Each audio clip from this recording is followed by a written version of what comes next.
Saludos a todas y a todos, espero se encuentren bien. En este momento vamos a empezar con la bioexplicación alrededor de, bueno, el análisis que realizamos junto a mi compañero Esteban Gordillo Niño y la persona que les está presentando, Daniel Eduardo Rodríguez Castro, en torno a la lectura Castigos Corporales y Escuela en la Colombia de los siglos XIX y XX, de la autora Claudia Jimena Herrera Beltrán. Esta última, licenciada en Educación Física de la Universidad Pedagógica Nacional y doctora en Educación en la Universidad de Burgos, en España. En primer lugar, me gustaría darles a saber o darles a conocer lo que es la distribución de la siguiente exposición, que va a consistir en, primero, hablar sobre el contexto sociohistórico, un segundo punto, alrededor de la perspectiva epistemológica y teórica, un tercer momento, frente a la perspectiva metodológica, el cuarto, frente al objeto de estudio, en relación a la educación y por qué se toma en una construcción de este saber al mismo tiempo como objeto de estudio, el quinto, un abordaje del objeto de estudio, y por último, los resultados de investigación. En frente a este material didáctico, nos gustaría exponerles o decirles que se constituye a partir de una presentación, un mapa mental en la plataforma Genial. Bueno, primero para comenzar, vale la pena hacer una aclaración y es respecto a la manera en la que vamos a abordar la parte histórica, la cual esta no va a ser desde una versión enciclopédica o lineal, no, todo lo contrario, lo vamos a ver desde las tensiones, desde las disputas, desde las discontinuidades que se pueden ver a lo largo del devenir histórico. Entonces vale la pena recalcar esto. Bueno, ya comenzando frente a lo del contexto sociohistórico, se puede decir, y digamos que el autor es enfática en esto, es que sea a finales del siglo XIX y comienzos del siglo XX en Colombia. Digamos que un primer punto que queremos abordar es frente a la hegemonía conservadora y la Constitución de 1886. Digamos que para hacer un marco y también para dar inicio a lo que podría ser estos finales del siglo XIX, ¿no? Y cómo se estaba gestando, digamos, esta noción y esta nueva mentalidad y ese espíritu de la época. Bueno, digamos que frente a la hegemonía conservadora, vale la pena aclarar también de que esta se gestó a partir de la Constitución de 1886. Es decir, estas dos se puede decir que están íntimamente relacionadas. ¿Y en qué incidió? Nos podríamos estar preguntando, especialmente la configuración, en primer lugar, de un Estado centralista, que bueno, no vamos a profundizar tanto en ello, sino más bien en la consolidación de lo que es la fe católica y al mismo tiempo del poder de la Iglesia, ¿sí? Que digamos tendría una vasta injerencia en lo que es la cuestión educativa y pedagógica. Por otro lado, ya frente a lo económico, a la esfera, digamos, de las condiciones socioeconómicas que se estaban gestando en aquel momento, digamos que a partir y a raíz de las diferentes guerras y de las diferentes disputas que, por ejemplo, se dieron a raíz del bipartidismo y de las luchas ideológicas entre estos dos, digamos, bandos, liberal y conservador,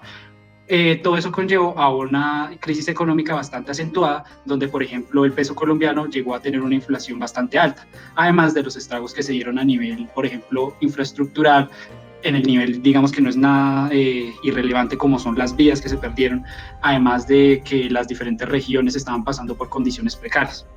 Frente a otro elemento importante en el contexto sociohistórico presente en el texto, tenemos que enfatizar que la cuestión de la Iglesia Católica en las libertades, decisiones y lineamientos de la moral de la sociedad está bastante ligada,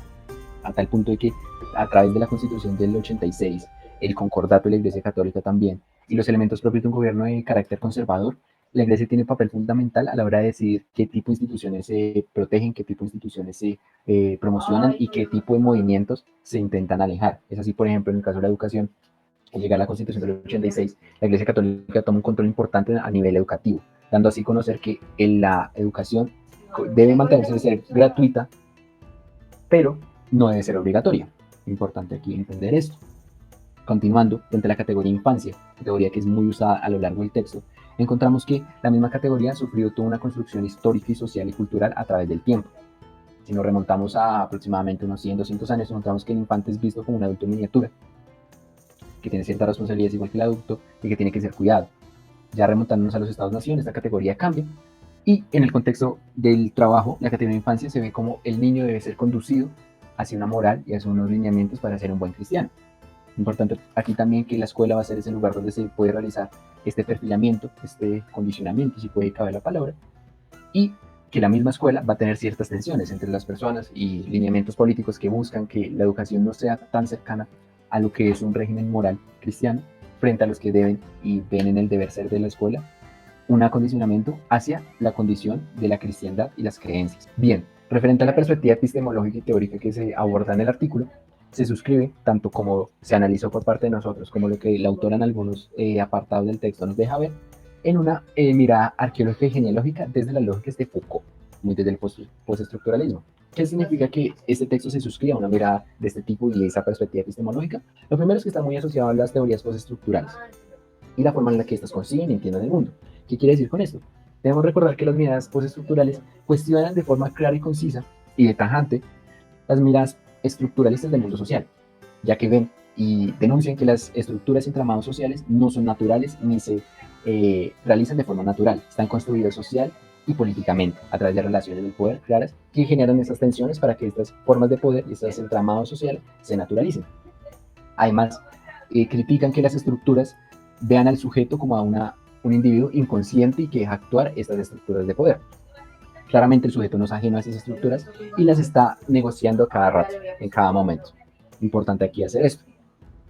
En línea con lo que son los análisis postestructuralistas, se ve un esfuerzo claro por historizar las estructuras y discursos que rigen el mundo. De ahí que en el texto la autora busque y analice cómo es que a través de la historia el castigo ha tenido diferentes discursividades, diferentes formas de concebirse y diferentes objetivos, y cómo estos actúan y rigen la naturaleza de las personas y rigen el mundo social. De ahí que sea necesario ver la historia desde las relaciones de poder que están inmersas en ella. Y esas relaciones de poder generan ciertas tensiones para poder construir y deconstruir las organizaciones sociales que nos rigen a nosotros como sujetos. Además, se tiene que tener claro que la dominación y la naturalización de las estructuras viene por lógica de la cultura. Así como en el texto también se ve que se naturaliza, o en algunas formas se naturaliza la forma de ver el castigo y las condiciones del mundo social gracias a la cultura imperante, las lógicas imperantes que rigen a Colombia a finales del siglo XIX y comienzos del siglo XX. De ahí que, por ejemplo, el papel que juega la Iglesia Católica al regir el mundo de tal forma funciona también en las lógicas de la escuela y funciona a su vez en las lógicas de la cultura, consiguiendo así que se naturalice la forma de ver el castigo, como veremos en los resultados de investigación, como algo necesario para guiar al infante, o como algo que en lógicas de la modernidad y de las ciencias imperantes que llegan desde el exterior, como algo perjudicial para el desarrollo cognitivo y físico del niño. Continuando con la forma en la que se analiza el texto desde su perspectiva epistemológica y cómo entiende este mismo el mundo social, se debe entender que la historia no debe ser vista desde un proceso lineal concebido al progreso, muy desde las lógicas positivistas de la historia, donde se va desde un pasado antiguo, imperante y retrógrada hacia un futuro mejor y en el que las condiciones son mucho mejores de las que vimos en el pasado. Esto es falso y se debe trabajar por una historia no lineal, sino que sea vista desde los itinerarios y desde las discontinuidades propias de los discursos, donde las cosas que vivimos hoy en el presente pueden ser las mismas que se viven desde el pasado y que nos configuren a nosotros mismos. Entrando en el análisis de cómo se configura y cómo se construyen los saberes sobre el castigo, debemos entender que la autora trabaja una lógica arqueológica, como se expone en las diferentes teorías. ¿Qué quiere decir esto? Lo arqueológico quiere decir que se empieza a investigar cómo es que se configura un orden del saber, cómo es que se configura con diferentes cimientos, de ahí la lógica de la arqueología, cómo es que diferentes saberes se van cimentando unos sobre otros para poder entender cómo es que se configura cierto orden del saber, en este caso el orden del saber del castigo. De ahí que las tensiones por intentar interpretar el mundo entre pedagogías, entre la Iglesia Católica, entre el mismo maestro y las mismas directrices escolares, empiezan a fundamentarse y cimentarse unas sobre otras para poder entender cómo es que este saber se concibe y se representa en las lógicas del poder propias de la cultura.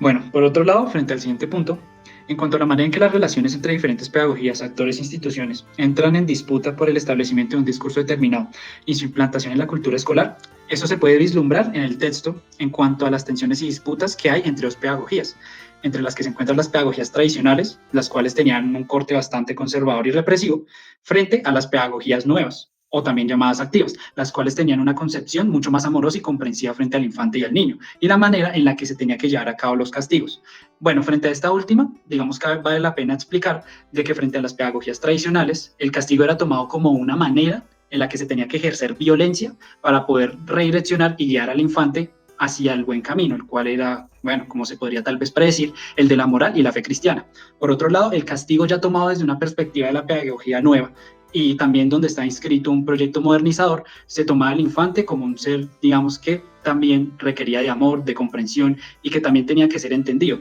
y guiado bajo, por ejemplo, ideales como los del progreso, sin recurrir a la violencia, debido a que habían, por ejemplo, unas formas alternativas de poder redireccionar o guiar las actitudes y pensamientos de los niños. Entonces, en ese orden de ideas, era una pedagogía, bueno, una manera de castigar mucho más amorosa y, digamos, mucho más sintiente, ¿no? Por otro lado, frente al análisis de las prácticas permeadas por los regímenes de saber y verdad, incorporadas dentro del sujeto de control de la escuela, que en el caso del texto, o bueno, en general, es el maestro, vale la pena destacar de que los regímenes de saber y verdad se encuentran también condicionados, como lo dice el nombre, por unas formas de saber y de conocer el mundo, que por ejemplo en el caso de, de las pedagogías tradicionales estaba más que todo permeado por un saber católico, digamos por un saber cristiano, por una fe, y aparte por una forma de concebir el mundo respecto a Dios, ¿no? Donde él era, digamos, el centro. Por otro lado, frente a las pedagogías activas o nuevas, se puede destacar que estas sí se encontraban más que todo condicionadas por unos saberes científicos que estaban incluso, digamos, emergiendo en aquella época, en aquellos momentos, como fueron la psicología y la sociología especialmente, aunque tampoco se descarta la medicina. Entonces, hay que tener en cuenta esto para poder entender cómo se fueron configurando estos discursos a partir de las relaciones de poder que estaban inscritas en cada uno de estos saberes. Entonces, prosiguiendo, hay que tener en cuenta de que cada uno de estos, digámoslo así, regímenes de saber y verdad que se encontraban plasmados en las diferentes pedagogías, tenían unas formas tanto de acción como de comprensión del mundo específicas, las cuales se veían reflejadas y digamos que proyectadas en el maestro, el cual las tenía que seguir según, bueno, fuera una u otra. Entre estas, por ejemplo, podríamos destacar de las pedagogías tradicionales el papel de vigilancia y también de control violento que éste tenía que cumplir frente a la actitud y también los comportamientos de los alumnos. Digamos que tal como se estaba exponiendo anteriormente, este era de carácter, digamos, extremo, ¿no? Por ejemplo, hay casos o algunos ejemplos que se muestran en la lectura donde incluso habían algunas máquinas especializadas para ellos, como por ejemplo en un relato, a este se lo denominaba el manatí, sí que era un lugar donde se castigaba de manera abrupta a los niños, además de que se les encerraba en cuartos oscuros, húmedos y bastante solitarios, por varias horas o por, digamos, tiempos extendidos. Sin embargo, digamos que contraponiéndose, la figura del maestro respecto a las pedagogías activas o nuevas era, como antes lo había mencionado, mucho más amorosas y digamos que mucho más sensibles, ¿no?, a lo que pudiera llegar a sentir el niño. Debido a que, por ejemplo, y tal como se decía en la lectura, algunas veces se recurría mucho más a ciertos rasgos o a ciertas señales que el profesor daba al alumno para que sintiera de que estuviera haciendo algo malo, sin ni siquiera, por ejemplo, llegar al acto o a la violencia. Por ejemplo, se reflejaba en algunos pasos como es mirarlo, como es el hecho de después ir y acudir a él y decirle lo mal que está haciendo algo, pero por ejemplo en un tono bajo. O por ejemplo restringiéndole de ciertos privilegios, ¿sí? Como es por ejemplo no poder participar con sus compañeros en el recreo. Sin embargo, todo sin recurrir a un medio violento. Por último, frente a las categorías propias del trabajo de Foucault en relación a la escuela, podemos destacar cuatro. Entre ellas se encuentran los dispositivos, la economía del poder, las tecnologías y la vigilancia, de las cuales no vamos a profundizar porque el enfoque de este análisis es especialmente educativo y no epistemológico ni sociológico a nivel general.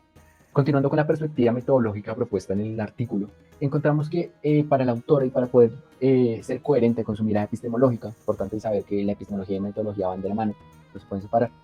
encontramos que la autora presenta un análisis documental historizado y puesto en contexto de las relaciones de poder propias del momento, ¿sí? La autora, si revisamos tanto bibliografía como artículos citados dentro de la producción escrita, como alguna pequeña pie de página y demás, nos damos cuenta de que el trabajo realizado por ella es de base documental. Se adentra tanto del archivo oficial del gobierno colombiano como de búsqueda de autores y académicos de la época. Podemos fácilmente encontrar textos de 1886, 1898, por ejemplo. Son usados y estos textos son recurridos para poder dar cuenta de cómo era que se construía y cómo era que se veía el mundo en el momento estudiado y cómo era que se percibía el castigo, importante aquí. De aquí que sea necesaria la restitución de las condiciones propias del documento, porque ese documento se presenta en esa época, porque el documento tiene estas características y no las otras. De aquí, por ejemplo, encontramos documentos en los que se reivindique el accionar del castigo, pensando que el niño debe ser castigado para conducirlo y rectificar su moral, o documentos en línea con una pedagogía activa que dicen que el castigo debe ser proscrito y alejado de la escuela y debe ser visto más en torno a los castigos hacia el alma y lo humano. ¿Sí? Entonces de ahí que los archivos no sean vistos como algo lineal y algo puesto solamente en cuestión histórica, sino que se restituya por qué se produjeron, quiénes lo construyeron y cuál era la intención al producir este tipo de archivos. Importante. De que, por ejemplo, cuando se hace En el documento se hace la presentación de las diferentes tensiones entre pedagogías, se presentan los archivos y los documentos que sostienen esta visión del mundo, que sostienen esos discursos y que sostienen estas relaciones de poder. Igual cuando se presenta la mirada del profesor, igual cuando se presentan los tipos de castigo. Es necesario restituir en qué momento, en qué condiciones, quiénes producen estos archivos, no mirarlos de un fondo alejado. De ahí que el segundo punto importante de la metodología es que se necesitan buscar las relaciones de poder propias del momento trabajado, las tensiones propias del momento en el que la autora decide trabajar. Como hemos visto, es necesario mirar las relaciones de poder y las tensiones que se presentan entre saberes, regímenes de saber científicos, propuestos desde la pedagogía activa, contra los poderes católicos, como también es necesario empezar a trabajar los mismos elementos que veían y las diferentes relaciones y tensiones de cómo se debía construir la categoría del niño, cómo es que el niño debía ser visto, por qué el niño debía ser castigado o no, y cómo era que dentro del mismo contexto colombiano, en una misma educación gratuita pero no obligatoria y regida en su mayoría por la iglesia, cómo es que las relaciones teológicas luchan contra las relaciones científicas y cómo las mismas relaciones de tipo moral y social propias de una sociedad católica luchan contra unas de tipo más moderno. De ahí que sea de su perspectiva metodológica el análisis documental y la restitución de las condiciones propias del momento. Por último, frente al trabajo histórico, podemos destacar que este se da desde una visión no lineal e itineraria, es decir, desde una desnaturalización del momento histórico. Esto se ve reflejado especialmente en el texto cuando la autora, en vez de darnos o narrarnos una historia de manera tradicional o de manera oficial, donde hay unas fechas sumamente exactas y donde hay un proceso que parece prácticamente lineal, único, sin ningún tipo de interferencia, en vez de eso lo que ella nos ofrece